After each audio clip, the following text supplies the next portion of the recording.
He's a genius. He had this ability to have everything. I mean, the first meeting I ever had with Jacques, we had to do more shows. The contract was running out at ABC. Fred Pierce in those days was the guy that was buying specials.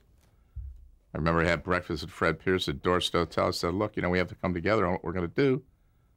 You guys are doing well with the Cousteau series. I said, I think you got to put it on for another 4 or 5 years. He said, I'll buy 12 specials, 3 years. That's all I'll go right now. It's fine with me. I'll take that. So first meeting I had with Jacques, I had 12 special deal to lay in his lap. But he was all prepared. I mean, he came, he knew everything. It was an interesting deal. We only had the United States. Now, this is the Undersea world of Jacques Cousteau? Yeah, we only had the United States.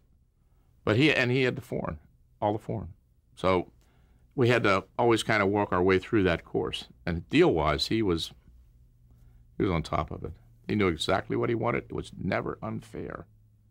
Never unfair. It was always a fair deal. His son Philippe, gentleman. Michel, gentleman. I don't know what kind of life he had. I mean, never got off an airplane. His wife was out there cooking for the crew on the Calypso, and they were always at sea. But we would go to ABC, and they had this fabulous dining room on the 37th floor.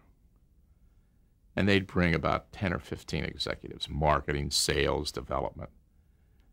And Jacques would hold court. He would sit there and he would mesmerize them. He would tell them what he's going to do. He would come up with these unbelievable stories. I mean, he'd make whales sound like bathing beauties, I mean, he'd make the Galapagos Islands sound like Las Vegas. I mean, it was unbelievable. He could just mesmerize, but he'd say, yeah, give us more, give us more, give us more, And it was interesting because, today, in those days, we shot so much film that we had to shoot 16 millimeter on these underwater cameras. And we couldn't release in 16 because in those days, the sound didn't mesh. So we were releasing Jacques Cousteau in 1971, 72 on videotape, which is very, very early for that type of thing. The 16 film was transferred to videotape, put together with the sound. And the stories were all made right in the editing room. They would go out, they'd have a general idea what they wanted to do. But they'd bring in thousands and thousands. I mean, sometimes 75, 80,000 feet of 16 millimeter for a 1 hour show. And the editors and the writers and the executive producers basically created those shows. They created a storyline.